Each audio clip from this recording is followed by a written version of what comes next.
Diane, hello. Is now a good time for you? I have something to report. Hello, Rosa. What's going on? What's the news? Actually, I'm pregnant. Oh, really? Yes, I'm currently 18 weeks along. When we last spoke, you didn't mention anything about that. Well, Andy and I discussed it, and we thought it would be better to wait until I was in the stable period before sharing the news. I see. All right. So that's all you had to say? Yes, that's it. Okay then, I've got something to do, so I'll have to go now. Oh, actually... What? If there's more, please make it quick. Well, I apologize for taking up your time.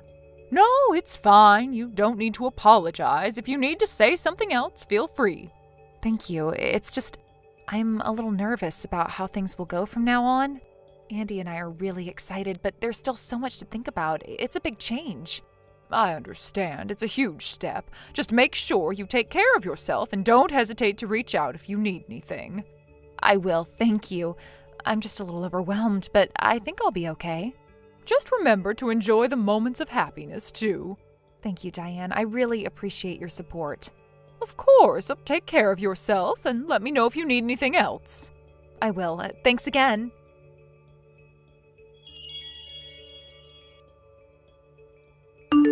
Andy, I told your mom about the pregnancy. Oh, really? What did she say? Well, that's the thing. What do you mean? What happened? How should I say it? It was more like her reaction was a bit flat, you know? The message didn't seem to convey much excitement or joy. It didn't really seem like she was happy about it. Really? Well, as you know, your mom has always been a bit distant with me, so I kind of expected that. But even accounting for that, her response didn't seem particularly joyful. There wasn't a single word that really conveyed excitement or happiness. Maybe I'm just overthinking it. I see. You know, for Dad and Mom, this is their first grandchild, and they seem to be looking forward to the birth of the baby, so I thought they'd be over the moon about it. I really thought they'd be thrilled. If I'd known it would turn out like this, I should have told them myself. I'm sorry, I should have handled it better. Hey, it's not your fault. Don't apologize. We've only talked through a message so far, and maybe it's just my perception of it. It could be nothing. Still, I'll reach out to Mom myself to check in. You just focus on taking care of yourself and the baby. Thanks, Andy. I really appreciate that. No problem. You're the one carrying the baby, so your health is the most important thing right now. I'll handle this side of things. Just take care of yourself and the little one. I will. Thank you.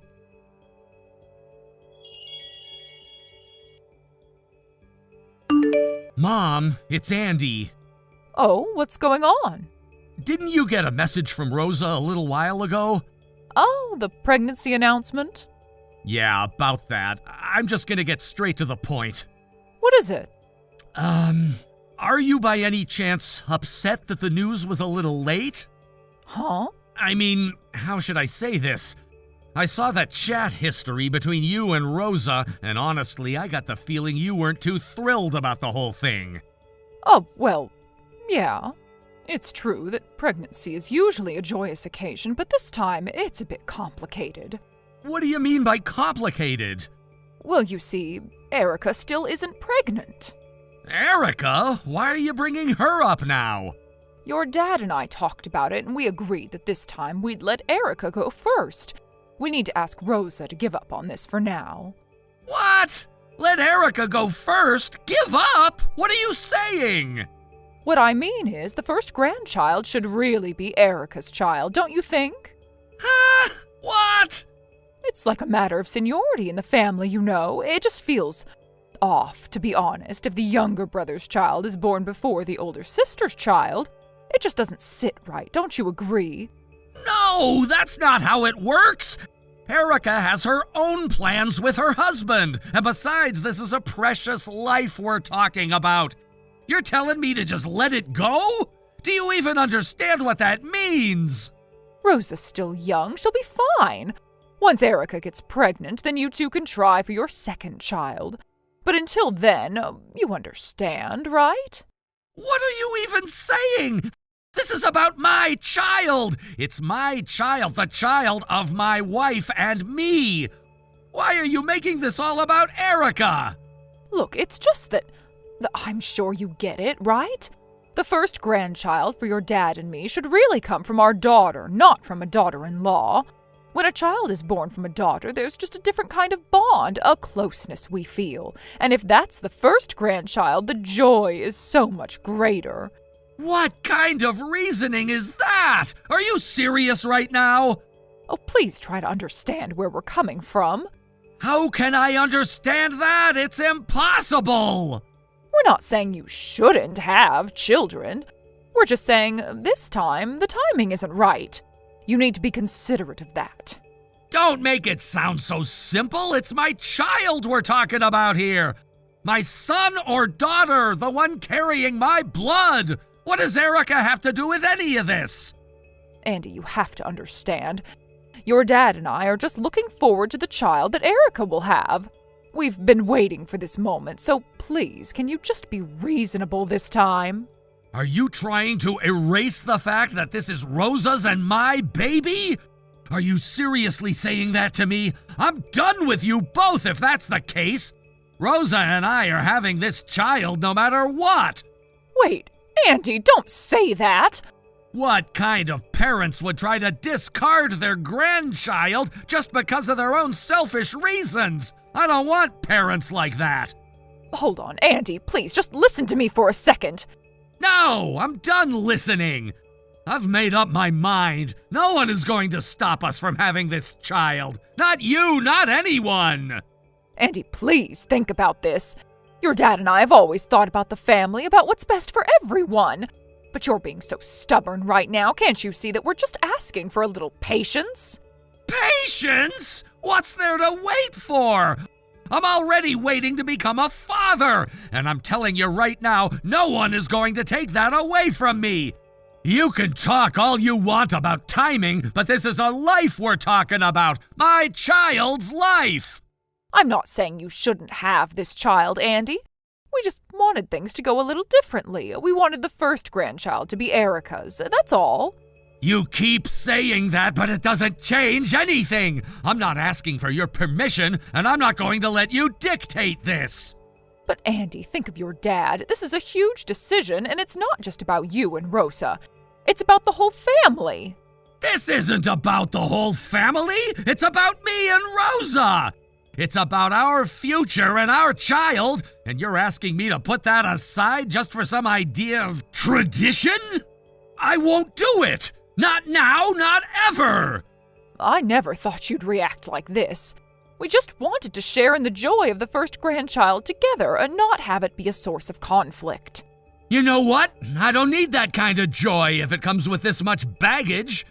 I don't need your approval. Rosa and I are going to have this child, and nothing will change that. Andy, please, think carefully about this. No, it's too late for thinking. I'm making this decision for my family, for the future. And if that means cutting ties with you, then that's what I'll do. Don't say things like that. Oh, please, just wait a minute.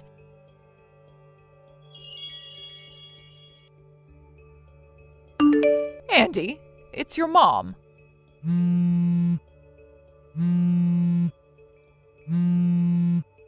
The other day I went to visit the apartment where you and Rosa used to live. I asked the neighbors and they told me you moved out 2 or 3 years ago.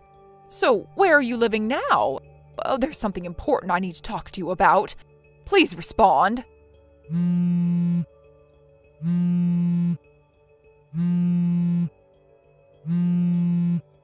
What now? Andy? Yeah, it's me, but what's the point now? Well, I got a new phone and I wanted to reach out to you. Huh? You're calling me for that? Yes, because there's something important I need to discuss with you. Please, just listen. What is it? Actually, Erica found out 2 years ago that she had a condition that made it impossible for her to have children. I didn't know until recently. When I asked about when we'd get our grandchild, she finally told me. So, what now? So, Andy, I'm asking you. The grandchild you're having, could you please give them to Erica to adopt? What? Don't you feel bad for Erica? She's always loved kids and she dreamed of having a big family when she got married. But in the end, she hasn't been able to have a single child. I know about Erica's condition. You think I didn't know? Oh, you knew, huh? Yeah, I've known. After I cut ties with you, I still kept in touch with Erica. So then you understand her pain, don't you? That child you're having, it'll be the first grandchild, right? You know, the first grandchild you wanted. Why not let it be adopted by Erica? I'm sure she'd be so happy. Hold on. Are you seriously misunderstanding everything here? What do you mean? I didn't get angry because you didn't treat my child as the first grandchild, okay? That's not the problem. Huh? Then what is? Of course I feel hurt that you don't see my child as your first grandchild, but more than that, it's the fact that you treated the life I was about to bring into this world like it didn't even matter. You just brushed it off like it was no big deal. And knowing that my own parents were the ones to do that, it makes me want to lose my mind. Back then, if I had seen you face to face, I don't even know what I might have done. That's why I cut ties with you. To be honest, I still feel that anger, and it hasn't gone away. Oh, Andy, don't be so dramatic about it. Don't tell me not to be dramatic. You're not understanding what I'm saying. You don't care about how I feel or what Rosa and I are going through. You don't even respect my child. And now you're asking me to just hand it over to Erica like they're nothing? Oh, but you must understand Erica's pain. She's always dreamed of having children. You can't even imagine how devastating this has been for her. I know exactly what Erica's feeling. I've seen it firsthand. But you've completely ignored her current feelings. She's come to terms with things. She's accepted her situation. She's at peace with it, and so is her husband. They've already talked it over, and they know they can't have kids of their own. That's their reality now. Well, Andy, you're wrong there. Erica's feelings are much more complicated than you realize. She's still struggling, and I just want to help her. If you could just understand her position. You're missing the point entirely. I'm not just talking about Erica. I'm talking about my own family, my own blood. Do you even hear what I'm saying? I won't just give my child away. Not to anyone, especially not to fix your family's mess. What are you saying, Andy? We just want to help Erica. She's suffering, and I know she's strong, but we don't want her to feel like she's alone in this. You've already made her feel alone. You've completely shut her out. She was my sister, and you made her feel like she didn't even matter. Do you really think that everything will magically get better if I just hand over my baby to her? That somehow makes everything okay? Andy, please, don't be so stubborn. Oh, this could be a way to make things right. Think of it as a way for everyone to heal. Heal? By sacrificing my child to fix your mistakes? That's your idea of healing? You want me to just erase my child's existence to make you feel better about Erica's pain? You think that's going to fix everything? It's not like that, Andy. I just thought you'd understand how important this is to Erica. You know she still dreams of having children. I want her to feel that joy, that fulfillment, that's all. No, you don't get it. Erica is not the only one who matters here. What about me and Rosa? What about our family? Are you really going to ask us to give that up for Erica's sake? It's not about giving up anything. It's about doing what's best for Erica. She has suffered so much. I don't care about your idea of what's best for her. I care about what's best for my child. And what's best for my child is for them to be raised by their own parents, by Rosa and me. That's the only family that matters. You're being unreasonable, Andy. Just think about it for a moment. No, I don't need to think about it. I've already made my decision. You're not going to change my mind. Please, Andy, just talk to Erica. She's been wanting to hear from you. Don't tell me to talk to Erica. I've already been talking with her because she's here with me right now. She's what? So that means she knows where you are living right now? That's right. And right now she wants to have a word with you. Erica does?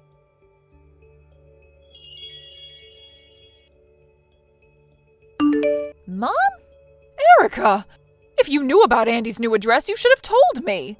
That's not what we're talking about right now. I've been wondering why Andy hasn't come back to the family home, and I started to think it might have something to do with Rosa and you not getting along.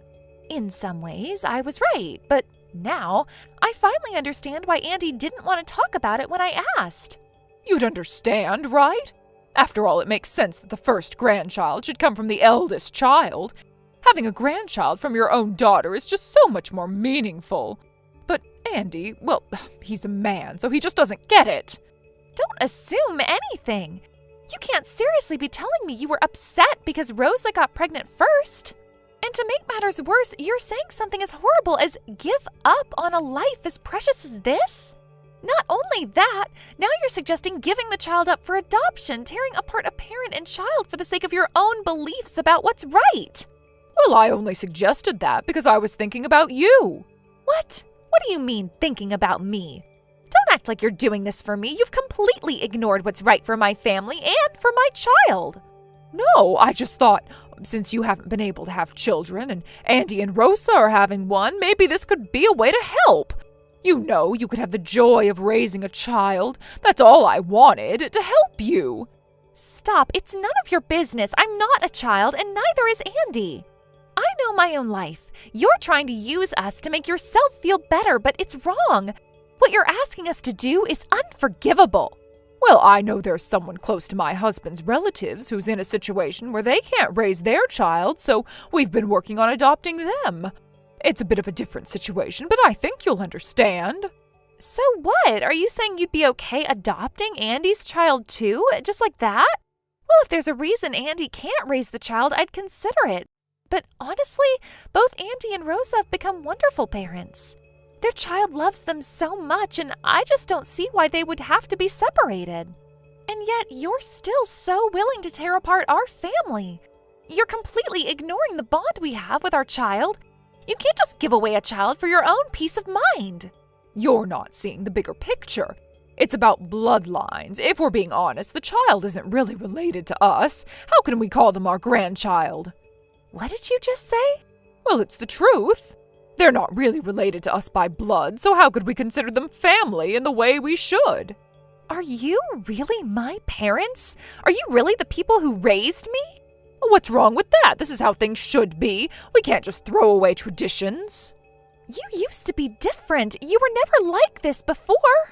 You didn't think this way, so why are you suddenly talking about tearing families apart over something as shallow as bloodlines? Erica, listen, I've been thinking. Maybe this is the only way to make everything work. I'm not trying to hurt you. I just want what's best for everyone. No, I'm not buying into this. Andy feels the same way, and I'm with him. I've made up my mind. I am cutting ties with you. What? What are you talking about? You're not going to change my mind. I am not going to let you tear apart my family any longer. The four of us, Andy, Rosa, the child, and I, we've decided to all cut ties with you. We're changing our phone numbers, and you won't get them.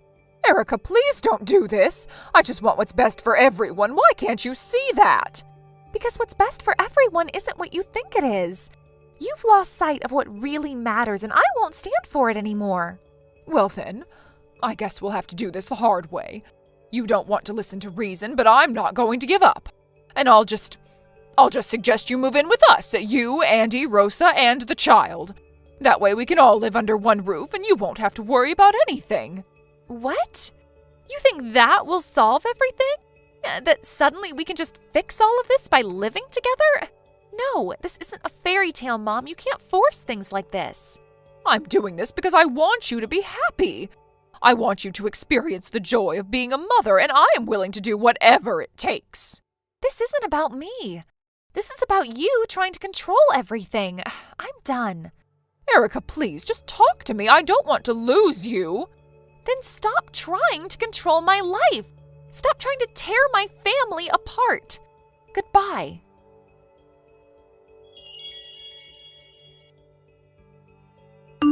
After that message, Andy, Erica, my brother-in-law, and we all just cried. There was nothing else we could do but let the tears flow. The weight of everything, the shock, the disbelief, it all came crashing down at once. The message itself had left us reeling, and now the reality of what had been set into motion sank in. Since that time, Andy has taken my last name. He made the decision to officially adopt it, and we've been discussing the possibility of him eventually formalizing the adoption with my parents as well. We've been moving forward together, and while it was initially just a decision made out of necessity, it became a part of our commitment to one another. The name change felt like more than just paperwork. It felt like a new chapter in our life, one where we're redefining our relationship with each other and our families. It's a small but significant gesture that makes us feel closer, more bound to each other than we ever have been before. As for Erica, after discussing it with her husband, they decided that they needed to act quickly. With her address already compromised, they packed up their things and hurriedly moved out of their current home. It wasn't easy, and the stress of it all weighed heavily on them, but it was clear that there was no choice. They couldn't afford to stay in the house knowing it had already been targeted, that the safety of their family was at risk. They found a new place, far from the prying eyes of the people who had been making their lives a living nightmare. It wasn't a perfect solution, but it was a necessary one. The sense of relief that came with leaving was bittersweet. They were escaping one danger, but at the cost of leaving behind everything they had worked for, the home they had built together. And sure enough, as expected, 2 weeks after that terrible message, it all came to a head. Erica's former home was targeted by my in-laws. They barged in, hoping to find her, hoping to confront her. But when they realized she wasn't there, their frustration only grew.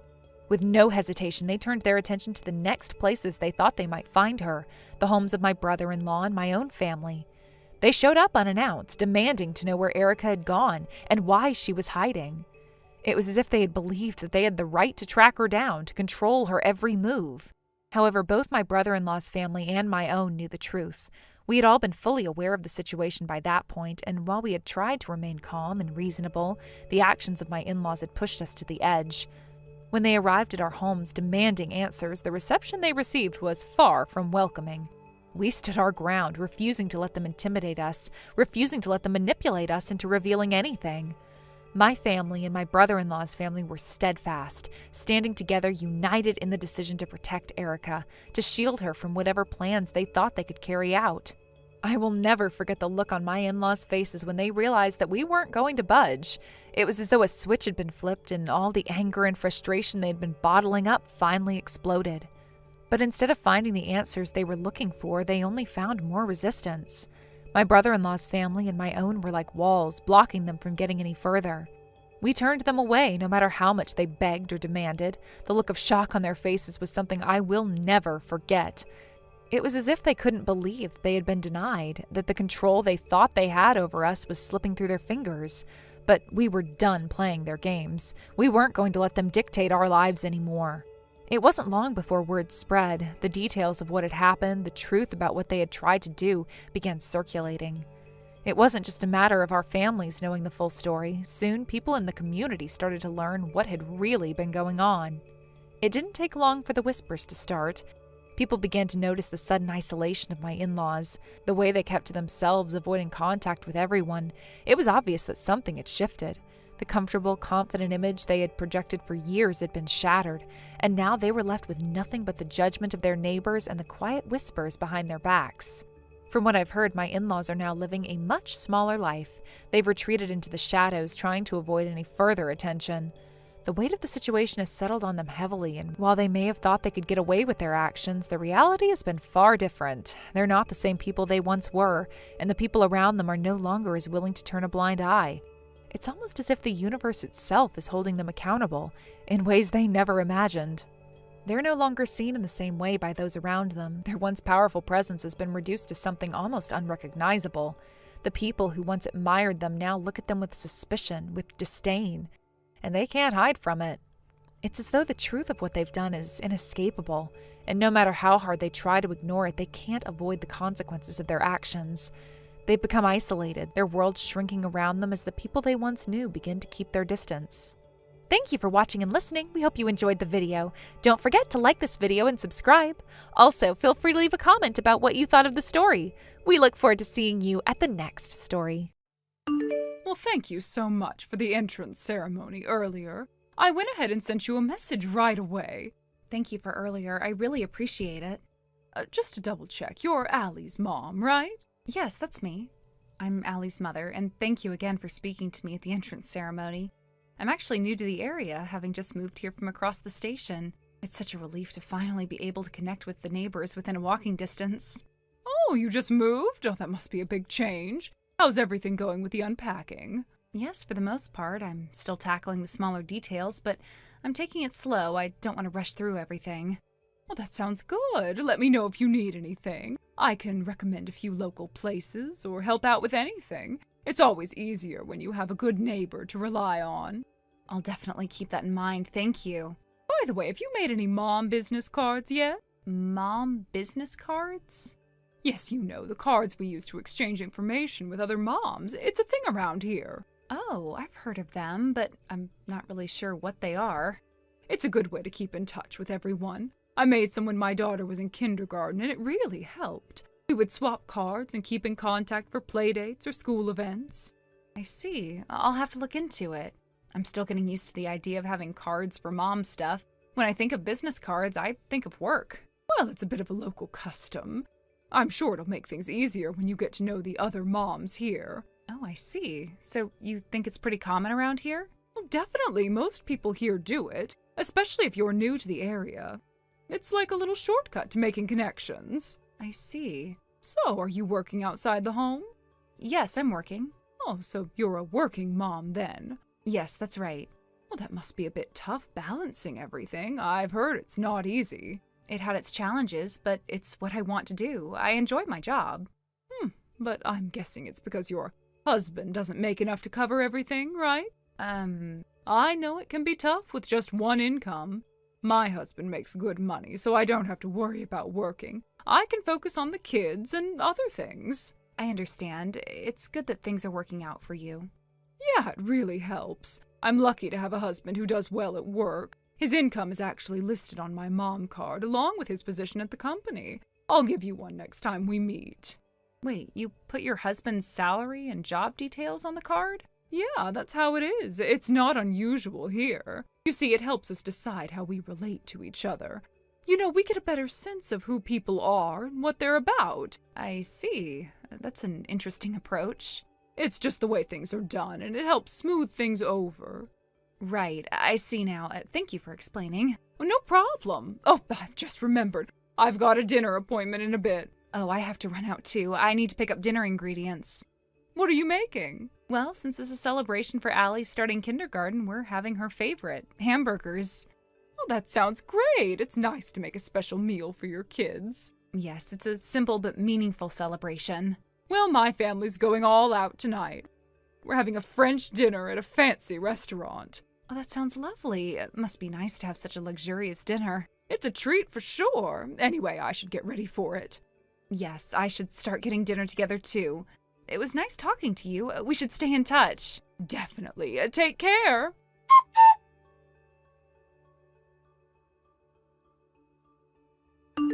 Hey, long time no see. How's it going? Oh, wow. Yeah, it's been a minute. I can't believe it's been almost a month already. Time flies, huh? I know, it's like we blinked and a whole month passed. I think we were both in the middle of those crazy move weeks around the same time, huh? Totally. It's been a blur. But it feels good to finally get everything settled. How's it going for you now? Have you gotten settled in at the new place? Yeah, more or less. Still unpacking some stuff, but I'm definitely starting to feel at home. How about you? How's it been for you and Allie? It's been all right. I finally finished unpacking all the boxes, so I guess we're kind of there now. But honestly, the move wasn't all that dramatic. We just moved to the new apartment on the other side of the station. So it's not like we're in a completely different area or anything. That sounds pretty chill then. Not much to adjust to, huh? Exactly. It's a relief, honestly. The move was pretty straightforward, but, it's always nice to get everything in order. Finally getting back into a routine. Anyway, how did Allie's entrance ceremony go today? You were looking forward to it, right? Yeah, it went well. Allie seemed pretty excited, and the best part is she already has made a couple of friends. So that was a nice surprise. It's always a bit nerve-wracking when they start something new, but I'm glad it's going smoothly. Oh, that's awesome. It must feel like a weight off your shoulders seeing her settling in so quickly. Definitely. I mean, it's just the start, right? But I'm glad she's off to a good beginning. Did you get to meet any other parents today? Yeah, I had a few opportunities to chat with some of the moms. I exchanged contact details with a couple of them, so looks like I'll gradually be getting to know them better. Hopefully, I can make some solid connections over time. That's great. It's always nice to have a network, especially with the school stuff. If you can make some good mom friends, it makes everything feel easier. I agree. I'm hoping for that. But honestly, there's something that happened today that I wasn't expecting. Oh? What happened? Something go wrong? Well, yeah, I got hit with a little power play right off the bat. Wait, really? Already? That sounds intense. Who hit you with that? It was this mom, Ellie. She seemed fine at first, but as soon as she found out that I work, she just assumed our income must be low. I mean, she didn't even ask. She just kind of assumed. What? That's crazy. She just assumed things about you like that? Yeah, it's a bit wild, but it gets worse. She asked if I made a mom business card yet and told me I should include my husband's workplace and his salary on it. Can you believe that? Wait, a mom business card? And you have to put your husband's salary on it? That's insane!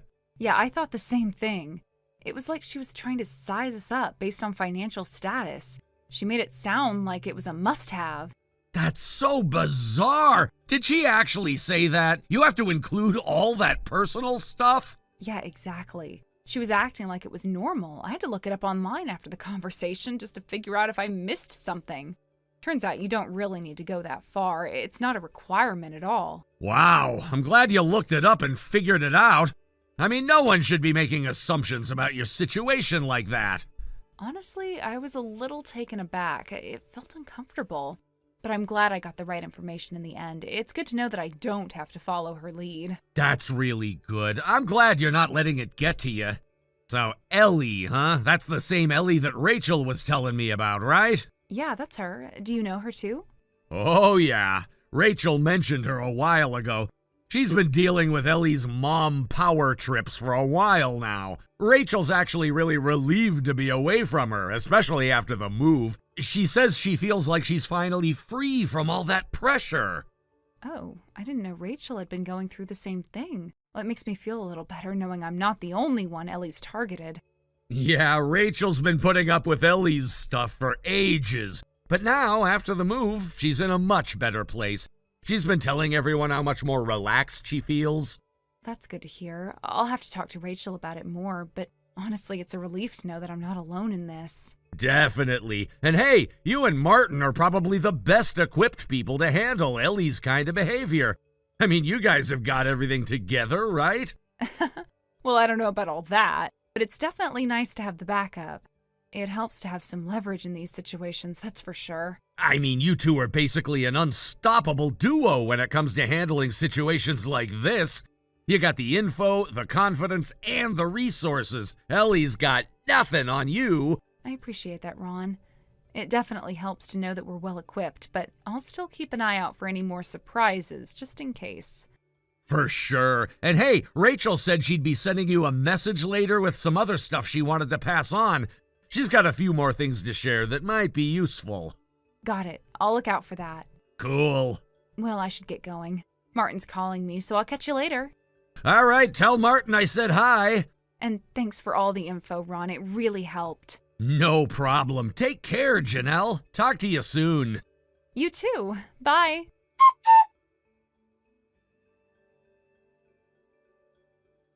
Good evening, Janelle. Good evening, Ellie. How are you today? I'm doing well, thank you.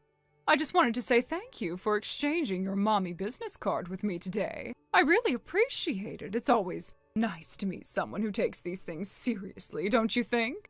Oh, of course. It was my pleasure, really. I think it's great that we're all trying to connect more and build a strong network. Yes, exactly, and that's why I have to bring up something important. I couldn't help but notice a slight detail when I looked at your card. I mean, it's a lovely card, don't get me wrong, but there was something missing. Missing? What do you mean? Well, there's no mention of your husband's workplace or his annual income. It's an important detail for me to know, especially in our little circles, don't you think? Oh, I see. Well, after we exchanged cards, I did some thinking and did a little research of my own. I came to the conclusion that I didn't really need to put his details on the card. It didn't feel necessary. I didn't want to overshare information that's not really relevant to our interactions. Oh, I see. Oh, I didn't expect that response, to be honest. Many moms I've met have felt the same way, but I have to say I understand why you leave that information off. It's a touchy subject for some, especially when it comes to their husband's earnings. Let's be real, if your husband's salary isn't particularly impressive, some people might not want to share that information. Yes, that's true.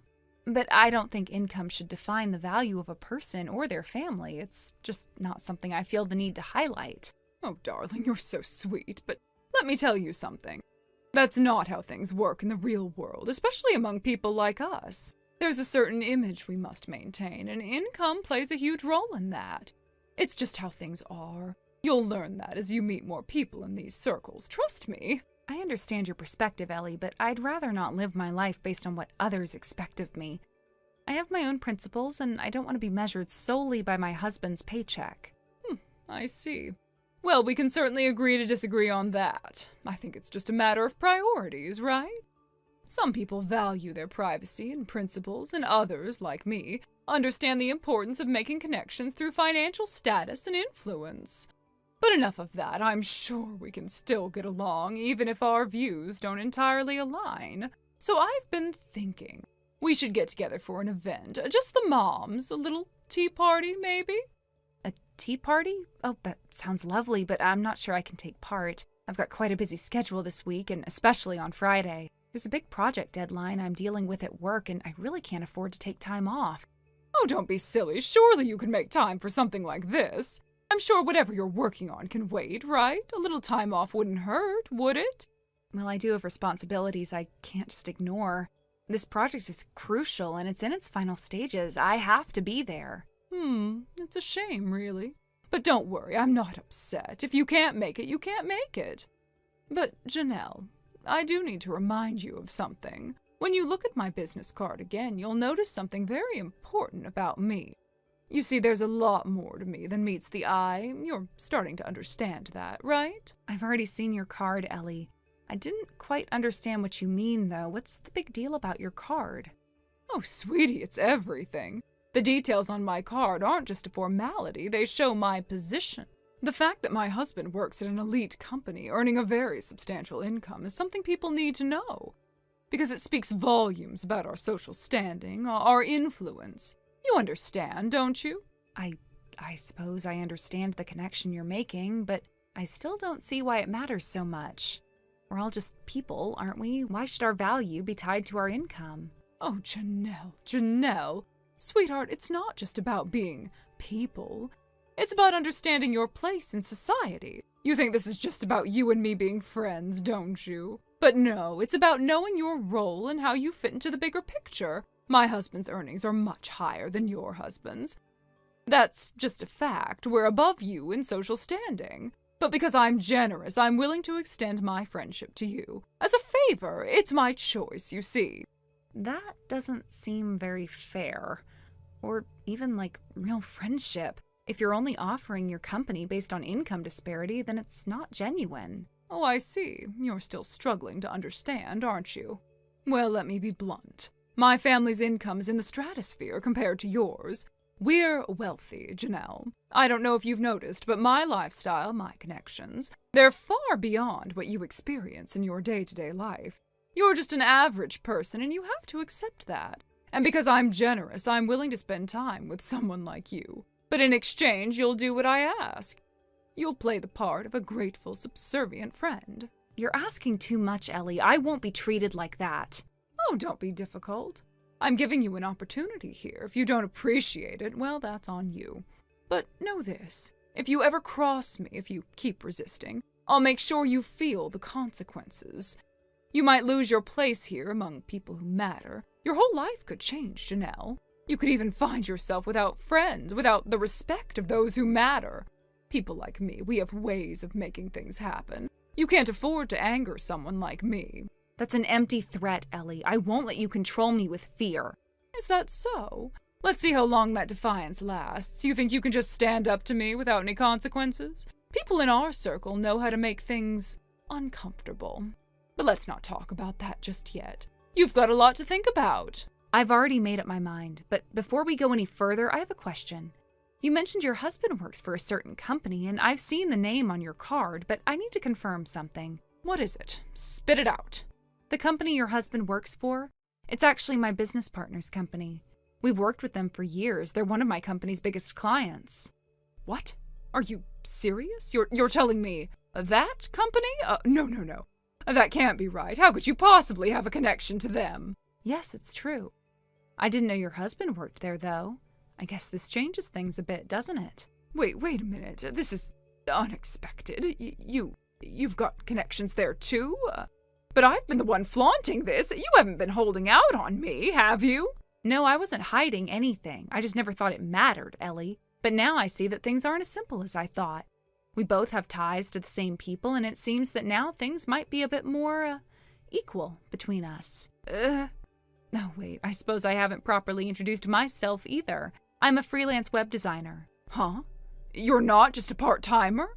Don't tell me you're scraping by with a tiny paycheck. Well, I make a decent living, thank you. And about the General Affairs Manager title on my card, you see, I've met the person holding that position, and it wasn't someone named Ellie. I haven't heard anything about that position changing either. Oh, about that. Just to be sure, I asked my husband as well. He confirmed to me the Ellie Johnson you mentioned doesn't seem to be the one associated with that role either. Your husband? Yes, actually, my husband works at the same company as yours. Wait, what? Yes, he's the head of human resources. Head of HR? But wait, how old are you? Me?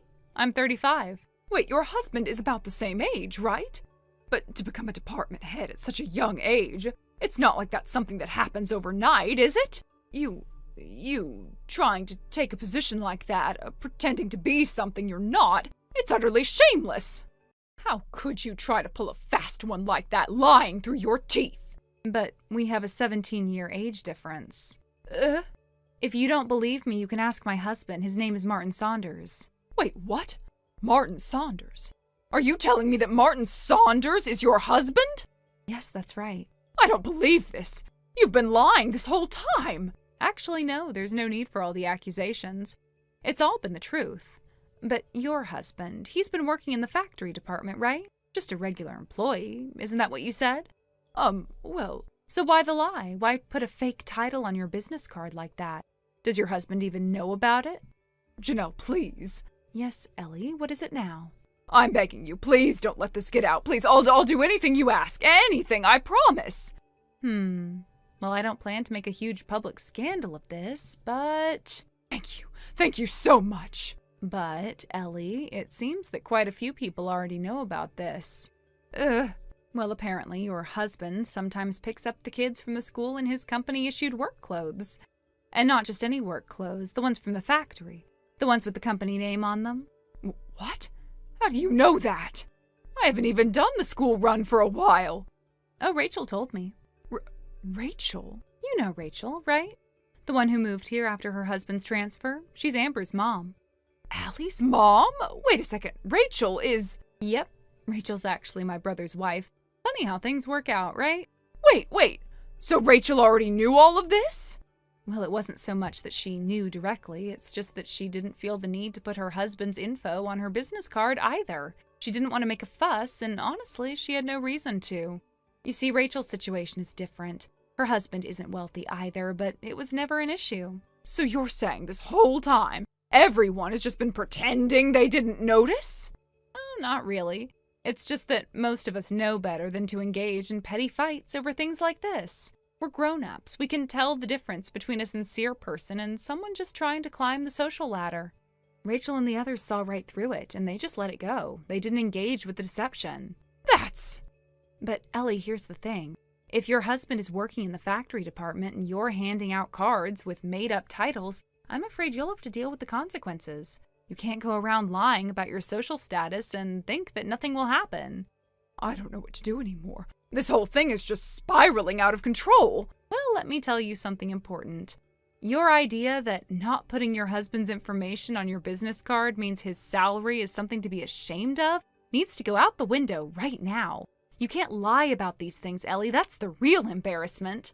Lying about something like this, that's the real shame. I don't know how to fix this now. Well, it's simple. You stop the lies. No more pretending. And if you want to keep your dignity, you need to face the truth.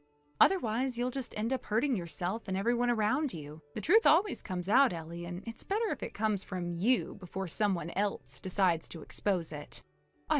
I just wanted to fit in, Janelle. I wanted to feel like I belonged in these circles, but now everything is falling apart. Oh, I know. I know exactly how you feel. You thought if you presented the right image, people would accept you, wouldn't question you, maybe even admire you. The world is full of people like you, Ellie, who want to be seen a certain way.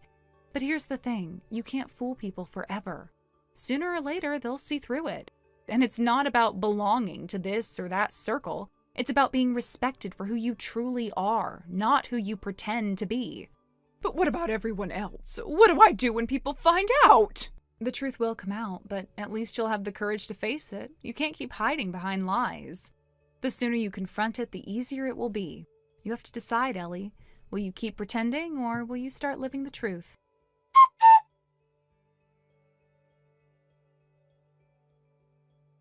Ellie's husband apparently didn't know about the mom business card situation. When he found out, he was absolutely stunned. He couldn't believe it. It turned his world upside down.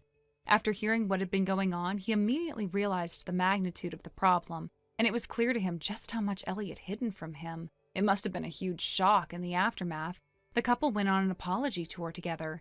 They visited everyone they had wronged, expressing their deepest regrets for the trouble they caused. They didn't leave anyone out and made sure to apologize as a couple, working tirelessly to make amends for their actions. It seemed like everything had settled down, at least for the moment. They had done what they could to fix things, or so it seemed. However, things took a turn when another bombshell dropped. It came to light that Ellie's husband was heavily in debt, far deeper than anyone had realized. It turned out that she had been doing whatever she could, going to great lengths to fund her image as a wealthy, glamorous celebrity mom. She had been living beyond her means, taking out loans and even making some questionable decisions just to maintain that facade. It was clear now that her desire to keep up appearances had led to this financial disaster. The discovery of this debt became the final straw. The pressure of the situation became too much, and Ellie and her husband's marriage ultimately ended in divorce. It was inevitable, given everything that had come to light. The debt, the lies, and the trust that had been shattered, it just couldn't be repaired. As for their child, the custody battle was a difficult one. It became clear that raising their child while burdened with such overwhelming debt wasn't a feasible option. The husband was granted custody as it was apparent that Ellie could not provide the stability her child needed, given her financial and emotional turmoil. On top of everything, Ellie's parents, who had been deeply upset by the whole situation, ended up cutting ties with her completely. They disowned her, unable to forgive what she had done. Left without the support of her family, Ellie ended up in a rundown apartment, barely scraping by. She was working multiple jobs, trying to pay off her mounting debts, day in and day out. It wasn't easy, and it was clear that she was struggling to survive. I occasionally see her around town, but every time I do, she seems to duck away as quickly as possible, almost as if trying to disappear into the shadows. The way she tries to avoid being seen is heartbreaking. It's hard not to feel pity for her when you see how far she's fallen. Thank you for watching and listening. We hope you enjoyed the video. Don't forget to like this video and subscribe. Also, feel free to leave a comment about what you thought of the story. We look forward to seeing you at the next story. Mikey, it's your mother. I hope I'm not interrupting anything, but I just wanted to check in and see how things are going. You're working from home again today, right? That means you're by yourself all day. Are you feeling okay? You haven't caught a cold, have you? Sometimes you don't even realize you're getting sick until it gets really bad. And what about food? Are you eating properly? You have a terrible habit of skipping meals when you're too busy with work. Oh, and Andrea, she's making sure you're taken care of, isn't she? Oh, for the love of... Mom, can you please stop bombarding me with these overprotective messages? I was in the middle of a really productive work session. I was focused. I was actually making good progress. And now my focus is completely shattered because I had to stop and deal with this. Mikey, that's not a very nice way to talk to your mother. I'm just looking out for you. Looking out for me? Mom, this isn't just looking out. This is you hovering, micromanaging, obsessing over every little thing as if I'm a kid who can't take care of himself. That's not true. I'm just making sure your lifestyle isn't falling apart. I know how you get so caught up in work that everything else gets neglected. If I don't check in, who will? It's not like I can just stop by and see for myself, so I have to rely on Andrea. Mom, how many times do I have to tell you, stop putting this kind of pressure on Andrea? She's my wife, not my caretaker. Oh, don't say such cold things. Do you have any idea how sad that makes me? Even if it makes you sad, it frustrates me. It's exhausting having the same conversation over and over again. And can we address something else, like the fact that you keep calling me Mikey? What's wrong with that?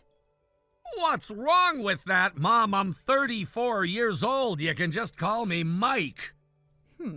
I don't know. To me, you'll always be Mikey. Parents don't just stop seeing their children as their babies, you know. No matter how old you get, you're still my little boy. Yeah, I think you're taking that phrase way too literally. Anyway, where's Andrea? I messaged her a little while ago, but she hasn't responded. She's at work. Obviously, but I sent her a message and she still hasn't replied. That's because she can't check her phone during work hours. Her company has a strict policy against personal phone use. She has to leave her phone in her locker. If she sees your message at all, it won't be until her shift is over. What? So she won't even see it for hours? That's right. That means she's not properly taking care of you, is she? What? Mom, what exactly did you message her? I just asked if she went home during her lunch break. Why? Because she should be making sure you have lunch, of course. Mom, I can make my own lunch. So she didn't come home, did she? Obviously not. She only gets an hour for lunch. Even if she wanted to, there's no way she could make a round trip, cook, and still get back to work in time. Oh my goodness, Andrea works that far away? It's not that far. It's just too far for a round trip during a 1-hour break. No. If she's too far away to come home and take care of you, then that's too far. Mom, I know people who commute 2 hours one way. Compared to that, Andrea's job is close. That's completely different. If she weren't responsible for looking after you, then I wouldn't care. But she is. She's your wife. She should be there to take care of you when you need her. We need to do something about this. She should quit that job and find something closer. Mom! No, listen to me, Mikey. A job is a job. There are plenty of jobs out there. She can find one that's within a reasonable distance. And by reasonable distance, you mean? Oh, I don't know. 3 minutes away by bicycle should be the absolute limit.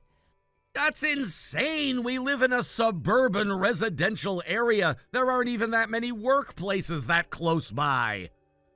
Then you should move somewhere that makes more sense. No! Andrea likes her job. She enjoys the work, she's good at it, and she's happy there. I'm not gonna ask her to leave just because you think she should be hovering over me all day. Mikey, I can't believe you're okay with this. Okay with what? You've only been married for 3 months and you're already letting Andrea carry such a heavy burden. What? I thought marriage was about a husband taking care of his wife, providing for her, making sure she doesn't have stress. Instead, you've put her in a position where she has to work so hard, commuting so far, and still coming home to take care of you. Mom, stop. If only I didn't live so far away. If it weren't for this 4-hour distance, I would come take care of you every single day. Don't! Do not even joke about that! Actually, Oh, no. there's something I've been planning for a while now. I think it's finally time to put it into action. What are you talking about? You'll see. It's a surprise. A surprise? Yes, I just need a little time to prepare everything, but once it's ready, you're going to be so happy. Mom! Trust me, Mikey. I don't! I really don't! Oh, you'll love it. I already hate it. Now, just be patient. Everything will be ready soon. I have a really, really bad feeling about this.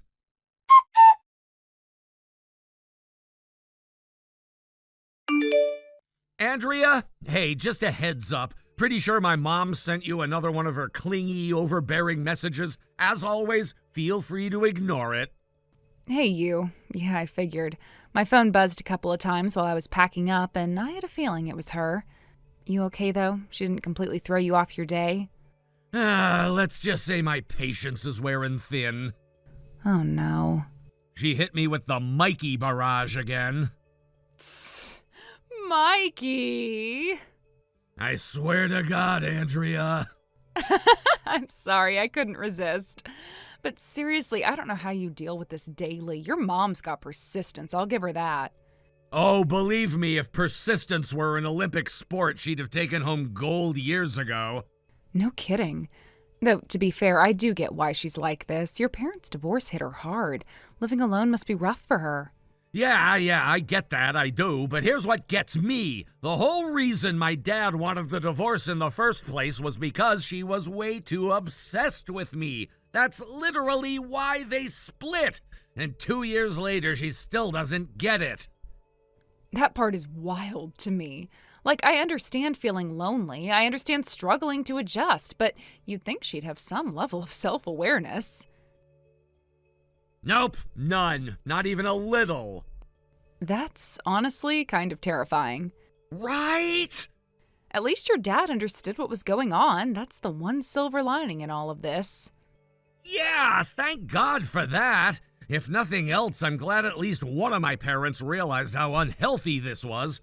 Honestly, if Dad hadn't dropped the divorce bombshell when he did, I might have never worked up the courage to move out. And if I hadn't moved out, I wouldn't have met you. Aw. I mean it. If I'd still been stuck in that house with just my mom, I don't even want to imagine what that would have been like. Just thinking about it makes my skin crawl. Well, you're not stuck there anymore, and you'll never be in that position again. Yeah. Except, she still finds ways to make my life miserable from a distance. If only you could just block her number and be done with it. God, I wish, but you know what would happen. The moment she realizes I'm not responding, she'll be on the next train over. Yeah, that's a horrifying thought. Yeah, and it's exactly why I regret giving her our address. But you had to, right? That was part of the deal when you moved out?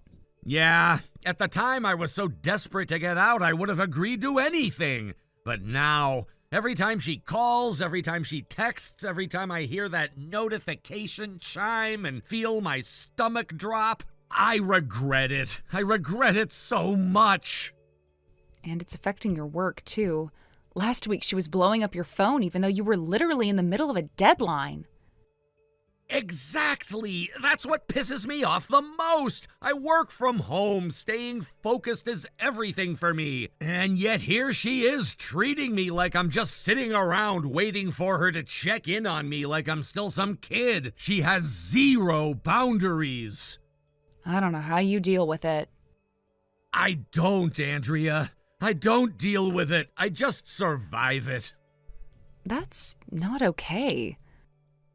I know it's not okay. That's why I need to figure something out before I completely lose my mind. I love her. She's my mom, but I cannot keep living like this. I hear you, and I really, really wish there was more I could do to help. You are helping. You're literally the only thing keeping me sane through all of this. Well then, I think you're going to love what I have to tell you next. Oh? Go on, I'm listening. So, remember how I asked my friend, the one in real estate, to keep an eye out for places that match what we're looking for? Yeah? Well, she just got back to me. She found a place. No way! Yep. Like our kind of place? Exactly. Good location, great layout, and best of all, it has amazing soundproofing. Which means your dream of having a proper, distraction-free home office, it's finally happening. Oh my God, this is actually happening? It is. And get this, we can go and see it as early as tomorrow. Tomorrow? Yes! We're going, no question! I knew you'd say that. I'll let my friend know we're in.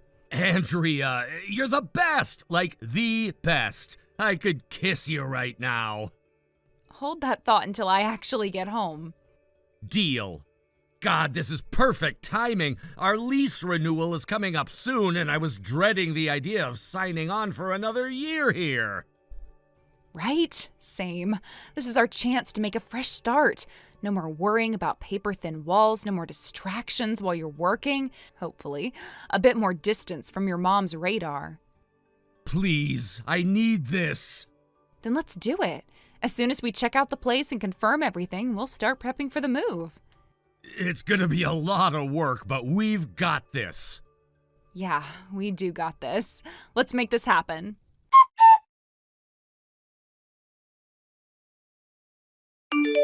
Mikey, it's your mother. I'll be arriving there soon. Oh, and if you're busy, you don't have to reply. There's no need, because from now on, we'll be together all the time. Isn't that wonderful?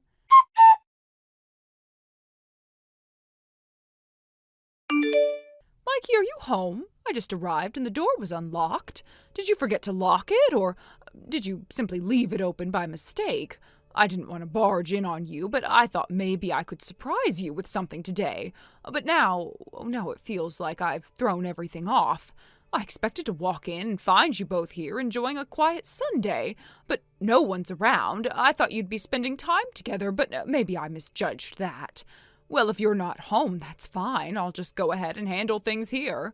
Don't worry about me, Mikey. Just keep doing what you're doing. Don't feel like you have to rush back. I'm just here to look after things, and it's no trouble at all.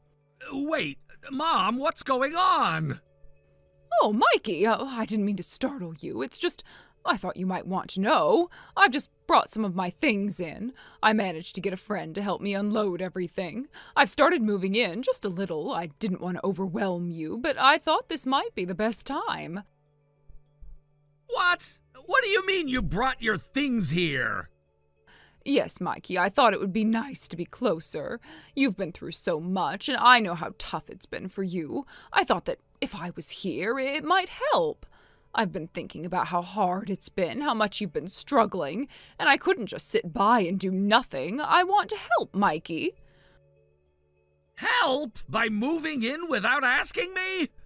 I didn't want to come in uninvited, but I thought if I were here, I could take care of things for you. I could make sure you're all right, keep things in order. You know, like I always have. I can't bear to think of you suffering in silence when I'm here, and I can take care of it all. Look, Mikey, I know I've been a little overbearing in the past, but I just want to be there for you. I didn't ask for this, Mom. You can't just move in whenever you feel like it. But Mikey, this is what I've always done for you, right? I raised you, I took care of you when you were little. This isn't any different. I just want to make sure you have what you need. This isn't the same thing. You can't just barge into my life like this. I'm not barging in, Mikey. I'm just trying to take care of you. Look, I saw the kitchen and I thought to myself, this place needs a woman's touch. You know, things could be a little cleaner, a little more organized. And the fridge, it was almost empty, just beer and snacks. You're not eating properly, are you? What does that even matter? Mikey, you don't understand. I can't stand the thought of you not taking care of yourself. I know how much stress you're under. I've seen it, and you've been so distracted, so busy that you're forgetting basic things. This isn't like you, Mikey. You've always been so responsible. But now I see this place, and I can't help but think that Andrea isn't keeping up. What are you saying about Andrea? Look at this place. It's not what I expected. It's a little messy. Maybe she's just not cut out for keeping things together. I'm sorry, Mikey, but that's what it looks like. I know she's been trying, but sometimes trying isn't enough, is it? Are you seriously saying this? You're criticizing Andrea now? I'm just saying what I see. I can't help but feel like you're not being taken care of the way you should be. You're my son. I can't stand the thought of you going through all of this on your own. Mom, this isn't about me needing you. This is about you needing control. I'm not controlling you, Mikey. Yes, you are. I just want to help, Mikey. I want to make things better for you. If I'm here, things will get easier for you. I'll cook for you, I'll clean, I'll make sure you don't feel so alone. I don't need you here. I'm not a kid anymore. Oh, you don't need to take care of everything by yourself. You shouldn't have to. But I do. I've always done it on my own. I've learned to handle things, and now I can't even think straight with you here trying to fix everything. I'm just trying to make sure you're okay. I don't want you to feel like no one cares, Mikey. I'm fine. I've always been fine. I don't need you to take over. I'm not taking over, Mikey. I'm here because I care about you. I'm here because I love you. I know how hard it's been. You don't get it. You're not listening to me. Mikey, I just want to be there for you. I want to take some of the burden off you. You don't need to do it all by yourself. You're not helping. You're making it worse. You can't just keep doing everything, Mikey. I want to help. Let me help you. Mom, this is wrong. You can't just walk into my life like this. I didn't ask for this, and I don't want it. I thought maybe if we lived together again, things would feel more like they used to. It's been hard for you, and I just thought it would make things better. It's not going to make anything better. I didn't want to upset you, Mikey. I wanted to help. I wanted to be there for you. By moving in without asking, without even telling me? I thought it would be a good surprise. It's not a surprise, Mom. It's a violation. You can't just take over. Mikey, please, I just want to be there. I just want to help. Well, I don't want your help. I don't need it. Mikey, please, I don't want to lose you. I can't stand the thought of you being unhappy. You're not losing me. You're just pushing me away. I'm not trying to push you away, Mikey. I don't know what to do anymore. I can't stand seeing you struggle, and I thought I could fix it. You can't fix it. You can't fix me, and you can't fix my life. I just want to be there, Mikey. Please, I'm sorry if I've hurt you.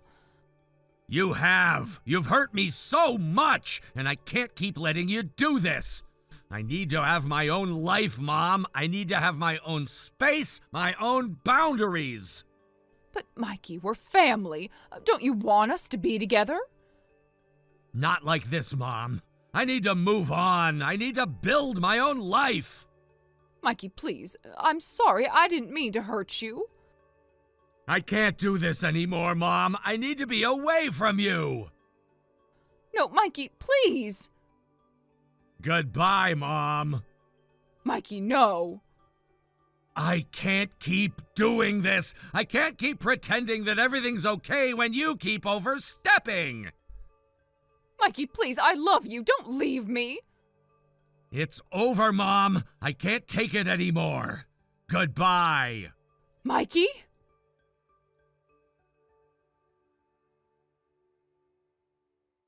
Mikey, please.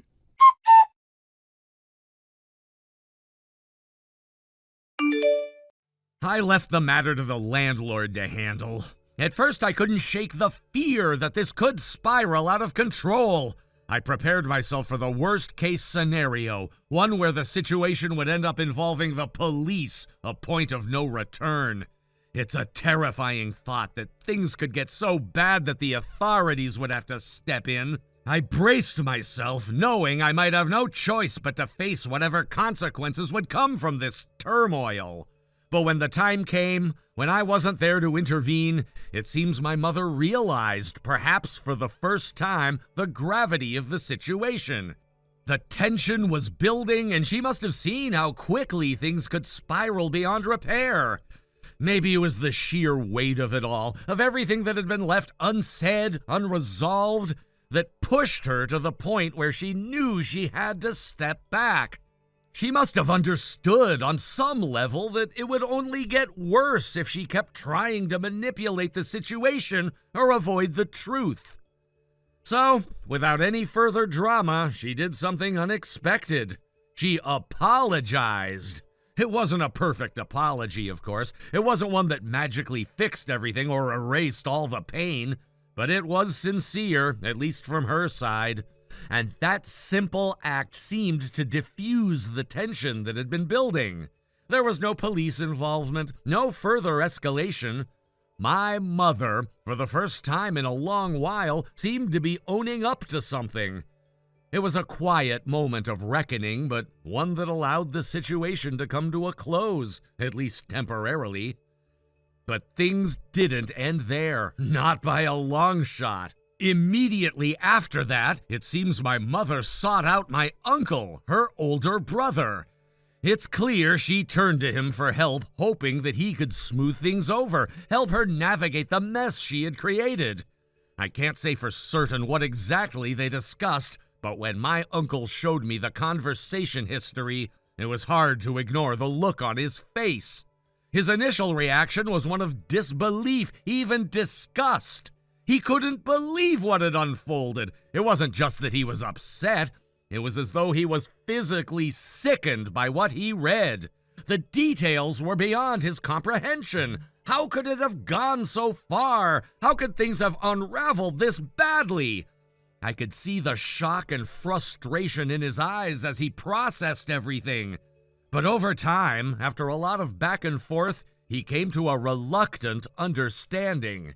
He didn't like it, but he finally saw why I had done what I did, why I had chosen to distance myself. He couldn't change the past, and neither could I. But at least, after all the pain and confusion, there was a level of acceptance that eventually came. The reality, though, is that none of us could change the past. It was done. And what followed was a decision that felt both inevitable and tragic. My mother was going to move into the annex, the small separate living space on our property. The idea was that she could live there on her own, away from the chaos of the main house. It was a temporary solution, though. It wasn't long before we all agreed that the next step would be for her to eventually move into a nursing home. It wasn't something we were happy about, but it was the only option left. After everything that had happened, it didn't seem like she was capable of living independently anymore. But that decision came with a heavy emotional toll. I don't think anyone could have predicted how much it would affect my mother. When she finally understood the extent of what had happened, when she realized how far things had fallen, it was as if a switch flipped inside her. The woman who had once been so full of life, so vibrant and active, suddenly seemed to age in an instant. She seemed to collapse inward emotionally, as if the weight of her choices had finally caught up with her. It's strange, because before all of this, I had never imagined her in this light. She was always so strong, so confident, never one to let things get to her. But now, watching her wither away emotionally, it's hard to reconcile that image of her with the person she's become. I hear that she spends most of her days in the annex now, in the solitude of her own room. It's as if she's become a shell of her former self. I'm told she often sits in the corner of the room staring at a photo of me. Maybe she's looking at it, trying to hold on to some piece of the past, trying to make sense of everything that led to this moment. I don't know what goes on in her mind, but I can't help but think that she's trapped in a cycle of regret. She's there, but not really there. She's physically present, but emotionally distant. It's like she's stuck in a moment of frozen time, unable to move forward, unable to let go of the past. There's a part of me that feels sorry for her, but there's also a part of me that's angry. Angry at how things turned out, angry that we got to this point in the first place. How could it have come to this? Why did it take this much for her to finally realize what she had done, the pain she had caused? I know she's not a bad person. She's my mother, after all. But the choices she made, the way she pushed me away, the way she disregarded everything I tried to build for myself, it all adds up. And I can't help but wonder if this was always the path she was going to take. Maybe she never had the capacity to truly understand what it meant to be a mother, to be there for her child, to support them, to recognize the boundaries they set. She never seemed to be able to recognize those things. She was too caught up in her own world, in her own needs, to see how much damage she was causing along the way. And now, as I reflect on everything that's happened, I'm left wondering whether I could have done more to fix things before they got to this point. Maybe if I had said something sooner or done something differently, things could have turned out better. But the more I think about it, the more I realize that this was inevitable. There was no way to go back, no way to fix it. And that realization that we've both been trapped in this cycle for so long is almost as painful as the events themselves.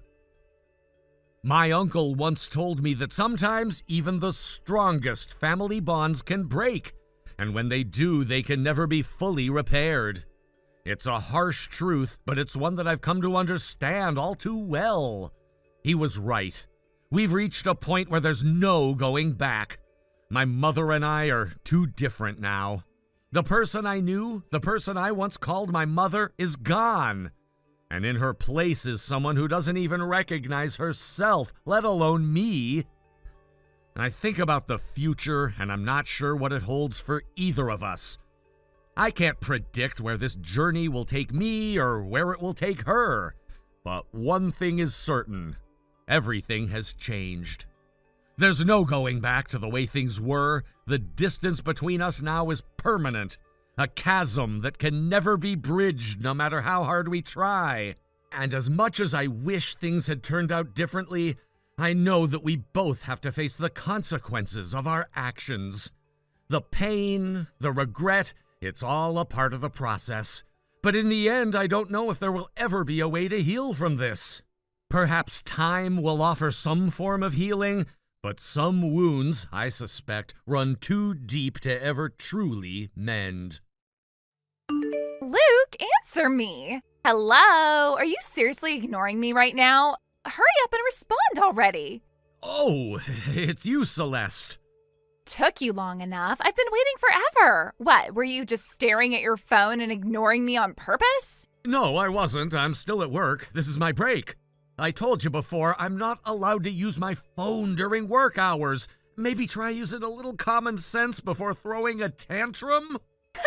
Look at you, acting all self-important like you're some big deal or something. You're just a useless brother. Don't act like you're better than me. What do you want? Money. Give me some. What, again? Didn't I just give you your allowance 2 days ago? Yeah, and that's already gone. I bought the bag I wanted, so now I need more. You used up all of it already? Celeste, I give you $500 a month. That's more than enough for a high schooler. How the hell do you burn through that in 2 days? Easily. I saw the bag, I wanted it, I bought it. That's how shopping works, Luke. That's not how budgeting works. You need to be smarter with your money. Oh my God, spare me the lecture. You're seriously trying to act like a responsible adult? That's hilarious. You of all people don't get to talk down to me. I'm not talking down to you. I'm telling you to stop asking me for money like I'm an ATM. You can't just come running to me every time you blow through your allowance. Yeah, I can. That's literally what you're here for. Listen, Luke, you do remember why you're even allowed to live in our house, right? Mom and Dad made it very clear. If you want to stay, you have to contribute. That was the deal. I already pay $1,500 a month just to live there. Do you seriously think I can afford to give you more on top of that? Duh, you've still got, $300-400 left? That's just sitting there, right? So just give it to me. That's my money. I need it for my own expenses. That's not my problem. Just hand it over. Mom and Dad said I should ask you for it anyway. Of course they did. They said that since we're being so generous, letting you stay, the least you could do is be grateful and help out more. So come on, stop being difficult and just give me the money. Generous? You call charging me $1,500 a month to sleep in a room I grew up in generous? I barely even live there. I buy my own food, my own stuff. I take care of myself. You all don't treat me like family. You treat me like a tenant. And now I'm supposed to be grateful? Ugh, there you go again. You always act like we're actually related or something. We are related.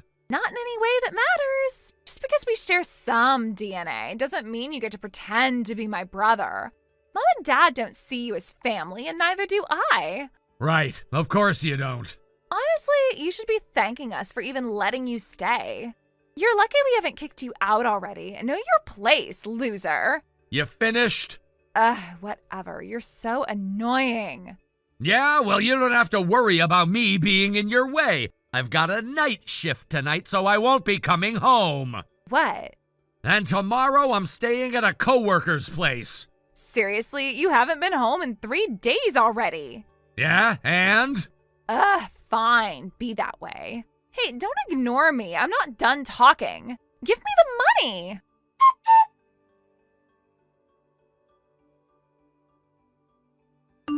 Sonia, have you already left the house? Luke, good morning.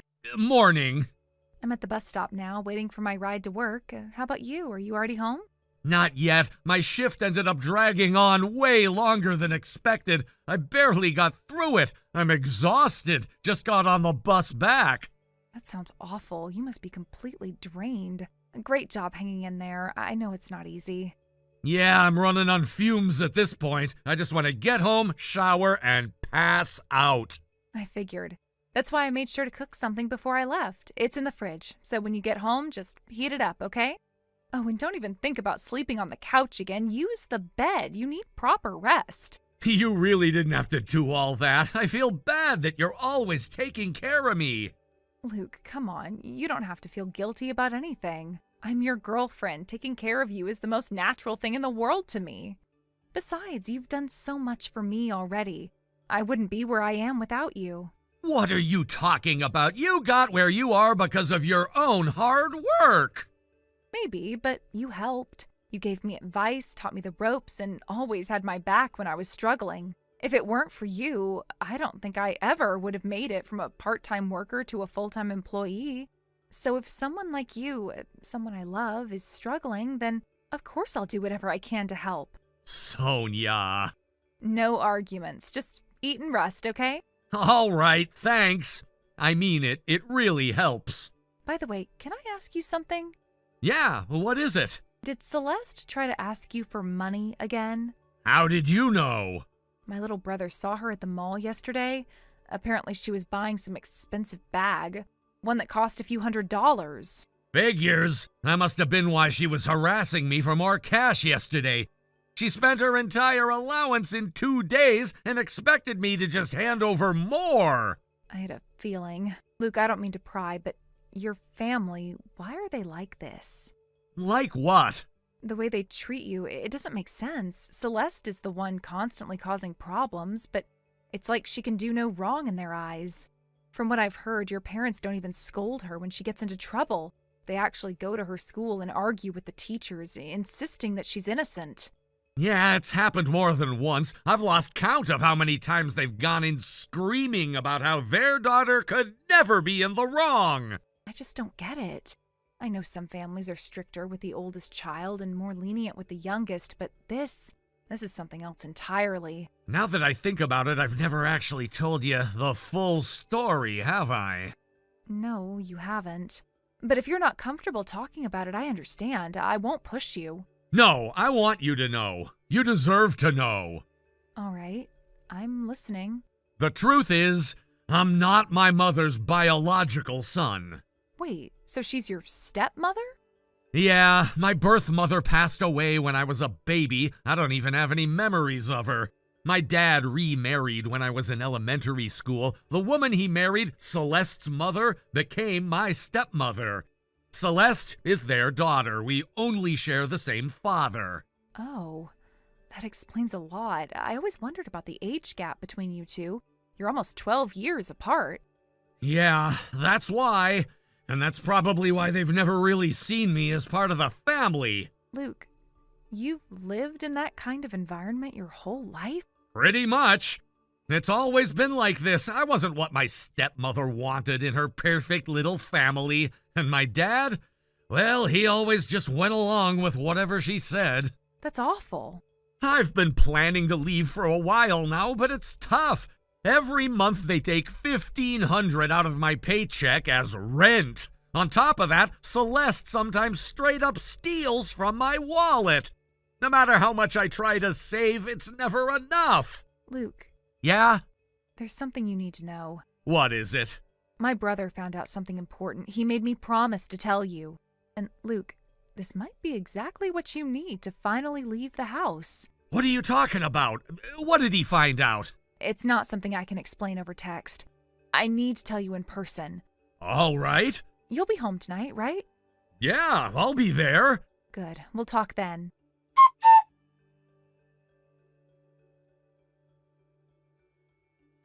Hey, Trash, give me some money. Celeste? Again? Ugh, what is with that tone? Just shut up and hand it over already. You do realize you just demanded money from me yesterday too, right? Yeah, and you're the one who keeps making me ask over and over again. Why not just make it easy and hand me your wallet? Maybe because I don't enjoy getting robbed? Robbed? Seriously? You should be grateful we even let you stay in the house, you know? You're not even real family. So when I say I need money, just be a good little servant and give it to me. You don't even bother pretending anymore, huh? What's there to pretend? It's just facts.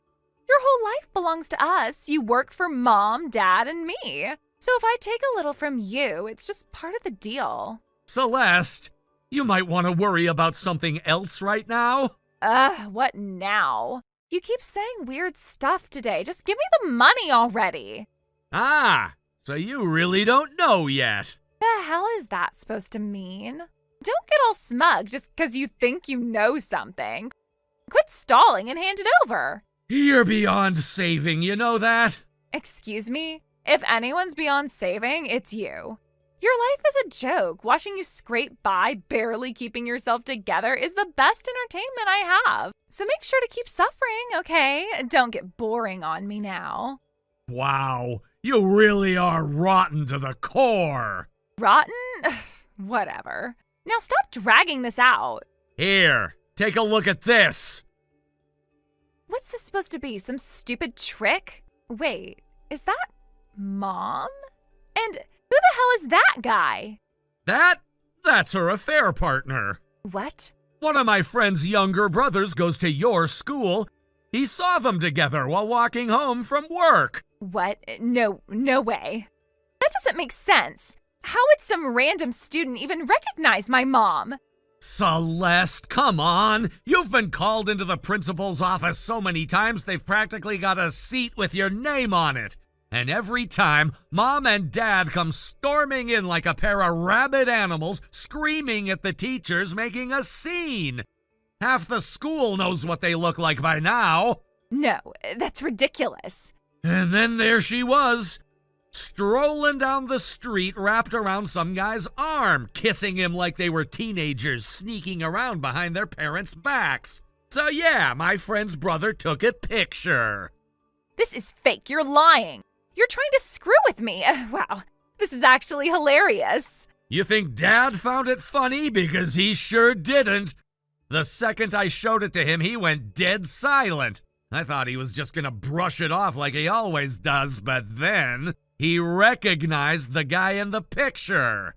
What? Yeah, not only did he recognize him, but he knew exactly who he was. You're lying. So he hired a private investigator. A detective? Yeah, to find out the truth. And guess what? The truth is worse than you think. Worse? How? Mom hasn't just been cheating. She's been cheating for over a decade. What? The guy? He's not some random fling. He's her ex-boyfriend. They got back together shortly after she married Dad. They've been seeing each other ever since. That's not possible. It's true.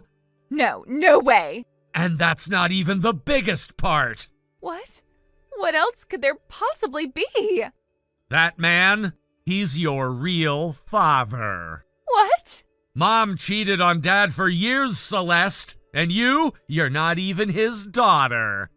No, that's a lie. The DNA test says otherwise. DNA test? Dad had one done, quietly, without telling you. No. That's how he confirmed it. It's undeniable. No. He wouldn't do that. That's not real. Believe whatever helps you sleep at night, but the truth doesn't care what you believe. If you still don't believe me, ask Dad yourself. He's the one who told me. But if they get divorced, what happens to me? Not my problem. We're not family, remember? That's what you always said. But we grew up together. And? That never meant anything to you before. Oh, by the way, I'm leaving. What? I finally got everything in order. I don't need to stay in this house anymore. Wait, what? What do you mean you're leaving? Exactly what it sounds like. I don't owe you or your parents anything anymore, so I'm done. No more money, no more free rides, no more me. Wait, no, you can't just... I already moved my stuff out. When? Didn't take long. I never really had that much to begin with. No, wait. What am I supposed to do if you leave? Not my problem. Luke, wait. I didn't mean... No, you meant every word. So congratulations, you finally got what you wanted. Enjoy your new life, Celeste. Goodbye.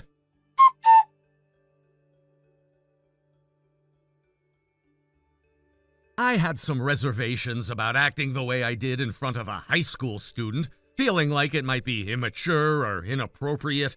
But in the end, after so many years of pent-up frustration, everything just exploded in the most dramatic way possible. The years of holding back, of biting my tongue and being the quiet one, finally gave way to a breaking point. I didn't expect it to happen, but it did. It was the last straw, and I couldn't hold back anymore. After leaving home, I cut ties with not just Celeste and my mother, but also with my father. I realized that it was the only way to free myself from the suffocating weight of the family dynamic that had been dragging me down for years. It felt like the right thing to do, even though it wasn't easy. There was a sense of relief in walking away, but at the same time there was a sense of loss. I had spent my whole life trying to keep the peace, to make everyone happy, and in the end, none of it really mattered. The rift was just too deep, and there was no going back. For a while, I stayed with my girlfriend, Sonia, who had been a huge support during this time. She offered me a place to stay, and I moved into her apartment. It wasn't ideal, and it wasn't what I had planned for myself, but it was a temporary solution. We talked about the future and made plans to find a bigger place once we both settled down more. I knew that this wasn't where I'd be forever, but it was enough for the time being. Sonia's support meant the world to me during this time. She was patient, understanding, and gave me the space I needed to sort through everything. As for Celeste, things have only gotten worse. After our parents' divorce, the financial strain hit hard.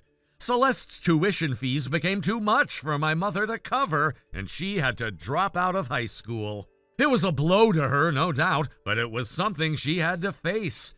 I could see how hard it was for her, and it broke my heart. Celeste had always been someone who strived to do well, and to see her dream of finishing high school taken away so suddenly was devastating. In addition to that, her relationship with our mother, already strained, took a nosedive after my mother moved in with her affair partner. The tension between them only grew as my mother's priorities shifted, and the emotional distance became impossible to ignore. The whole situation was toxic, and Celeste didn't deserve to be stuck in the middle of it. But because of the circumstances and her age, she didn't have much of a choice. She had no financial support from anyone else, so she was forced to continue living with my mother and her new partner. There was no other option, no other place for her to go, even though she clearly wasn't happy with how things were turning out. Living under the same roof with her mother and her new lover was like living in a constant state of tension for Celeste. She felt like an outsider in her own home, and no matter how hard she tried to fit in, the situation was suffocating. It was the reality of living in a broken home where everyone was trying to make do with the scraps they had left.